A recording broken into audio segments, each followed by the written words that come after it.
The following sponsors are responsible for this program. Ladies and gentlemen, boys and girls, everyone of all ages, the moment you've been waiting for is finally here. The highly anticipated video you've all been waiting for has finally arrived. And now, premiering the debut video of Tokyo Ghoul Rebirth. Sorry guys, there won't be a Tokyo Ghoul video.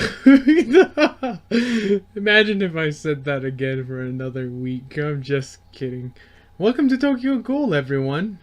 The first debut of the Tokyo Ghoul Rebirth gameplay.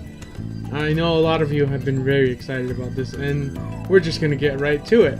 Now, there are different modes of playing the game, but today we're going to be focusing on a mode called Raids.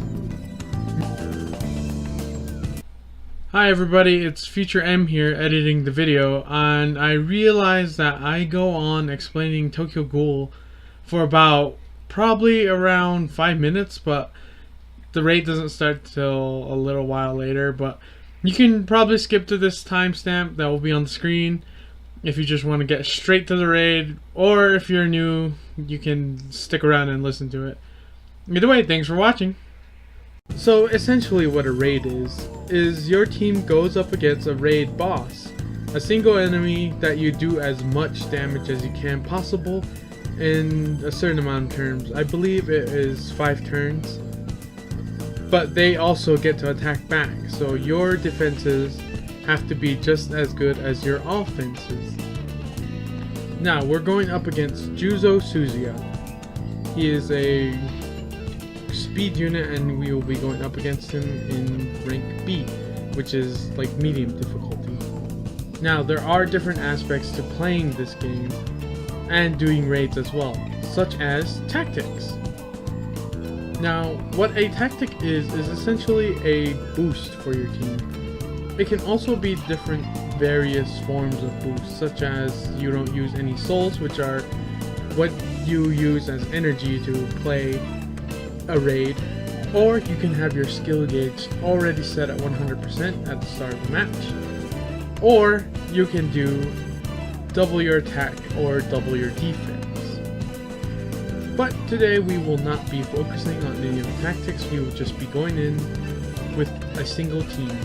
Now, since he is a green unit, which is also known as speed, we will be needing a team of red units, which is also referred to as strength, I believe, or power.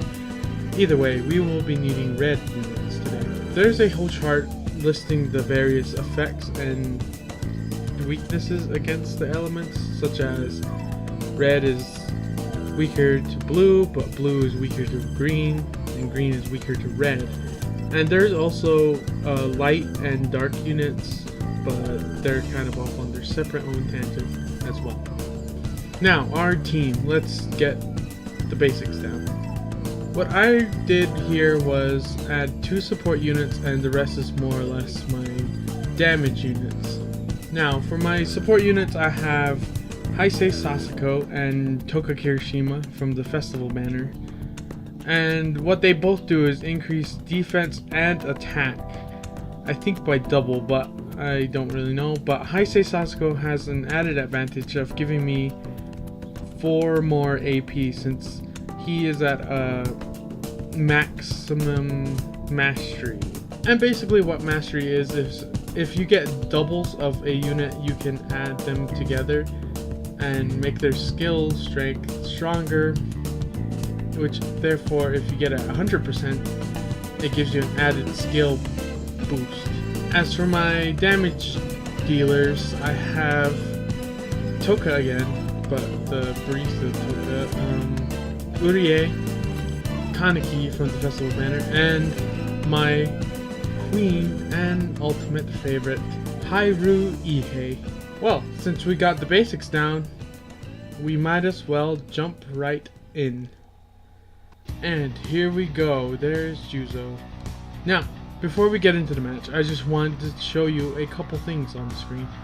As you can see, there is our team, the front row and the back row, which you can interchange throughout the match, but it uses up your shifts, which you have only 3 of. And you get 1 additional shift per turn, so use your shifts wisely. Also, you can see the added bonuses that are given to them once they are upgraded. Their weapons are upgraded, I should say. But your enemy as well gets a boost. As you can see, there is the thing called retreating, which happens when you survive the match, essentially. So you have 5 turns until that retreat, so you have 5 turns to do as much damage to Juzo, but at the same time 5 turns to survive. Depending on your difficulty, it can be a little bit hard. And as you can see, there is a couple yellow bars under each of the characters, some also orange, but what that is the durability. Now, a unit's durability determines how much damage they can take until they break. Once a break occurs, your team gets the added bonuses of such. The enemy can lose its buffs and sometimes even gain new buffs, I believe. But at the same time, your team gets their AP back, which is attack points. And determining how much you use each turn, it resets every break. Now, as you can see, we have our units, and I will tap on a couple, starting with our Heisei Sasako. As you can see, every tap I do on the character's icon does that much, uses that much AP, I should say. And you can swap out each shifts. As you can see, the shifts went from 3 to 2 when I swapped in Toka. And now it's back at 1 once I added in Sasako. Now hold up. As you can see, Heisei Sasako's icon has a little bit of arrows and glowing on it. That, my friends, is the skill that is going to be ready to go off. Now, all I have to do is swipe up on the character's icon, and as you can see, once I swiped up, it does a little animation for the character. And you can see that the skills of Heisei are increase the AP of front row by 4 until a break for 1 turn. And it gives you double attack and defense for your team for 3 rows. I mean, your front row for 3 rows, for 2 turns. And there's our boost. Now, as you can see, Hairu's attack points went from 12 to 16, which is a massive increase.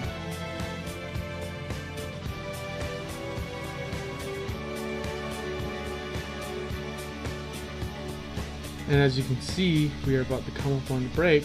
Oh, that's not enough. Okay. And we got the break. As you can see, we got our AP back. And Toka's skill just went off.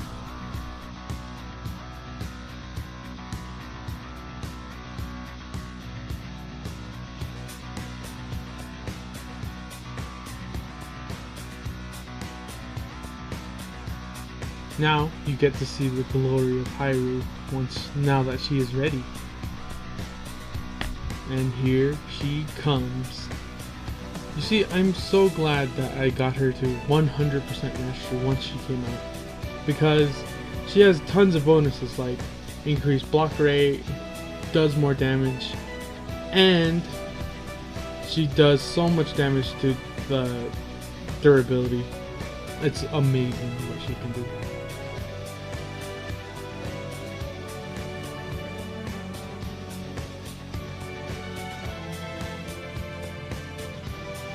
And as you can see, we have 4 turns till retreat.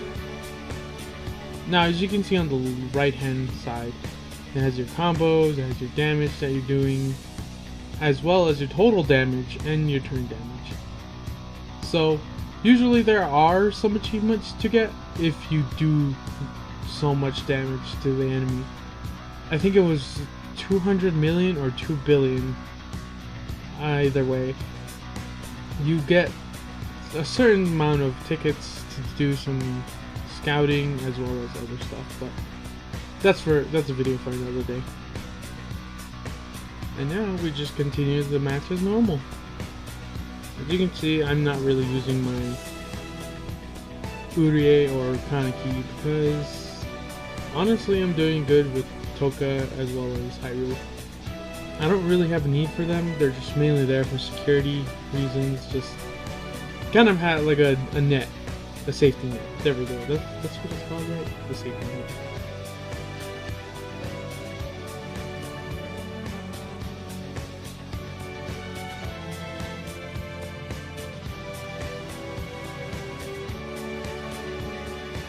Oh, there goes Hyrule again. We all heard the glory. And we went up to, our combo went up to 106. Well, 109, I guess I should say. Now that we're done. And here comes Juzo. Juzo can use skills as well, which is pretty, what's the word? Pretty daunting, I guess you could say. But what Juzo can do is increase their durability back to normal, do a ton of damage to either your whole team or just one single target, depending on what their skill is. But either way, another aspect I love about this game is that when you use their skills, they have various names. Like for example, Heisei Sasuke, yeah. His skill is called "Don't worry, you look cute," which is kind of in reference to the anime.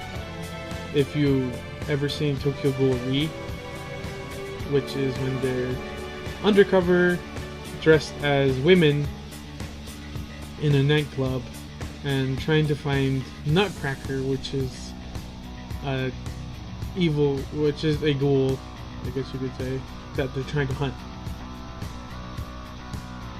And Toka is, I need this too, right? I believe that's a reference to the last episode of season 2, maybe?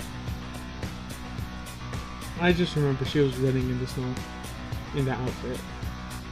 And then, yeah, it was a sad ending. And Hyrule, I'm not sure where her name comes from, her skill name, but it's still pretty interesting, to say the least. Let's see what Juzo's is. I want Jason, which is a reference to his weapon, Jason 13. Now, as you can see, this match is going to go on for quite some time, but rest assured, it is worth it, because the more damage we deal, the more health he has less of for the next people in the raid.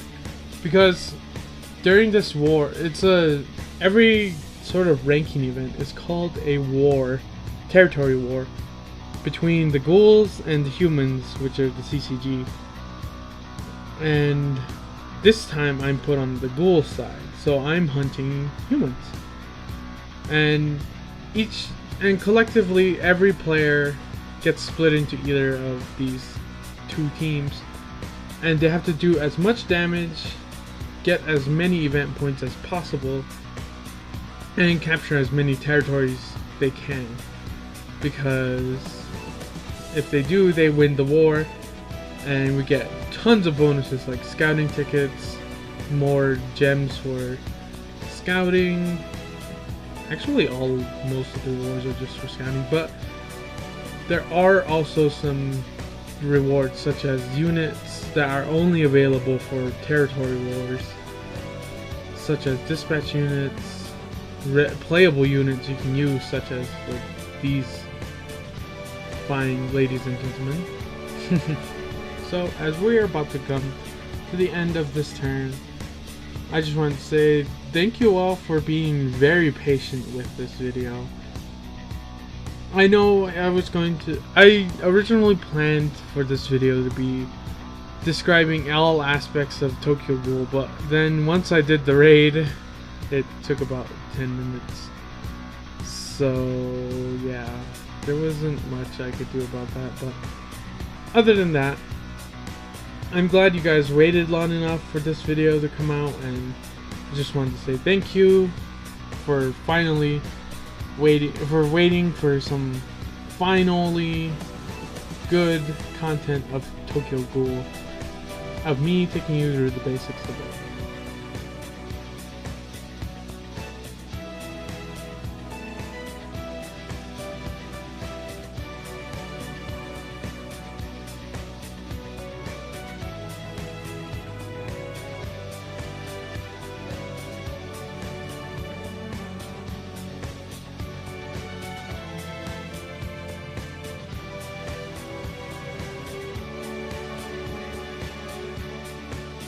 And that is the end of the raid. Quest cleared. Looks like we've won. Now, we also, during the end of each match, we get certain territory points, credits earned, which is your currency, your money, I guess you should say, as for dispatches.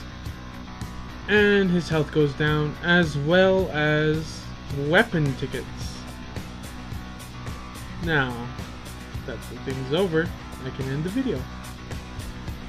Once again, thank you everyone for waiting so long and being nice and patient. I know I promised this video back in April, but a ton of stuff happened and I kind of forgot about it. I put out the backlog for too long. I was going to write some stuff about every single aspect of gameplay, but it would have just took too much time. But I will make a video someday on that, describing such things as conflicts, incidents, dispatch, and story mode. Maybe. Once more chapters get added, I should say. But once again, thank you, and if you enjoyed this video, please leave a like, and feel free to subscribe to the channel for more beautiful content from yours truly. And as always, until next time.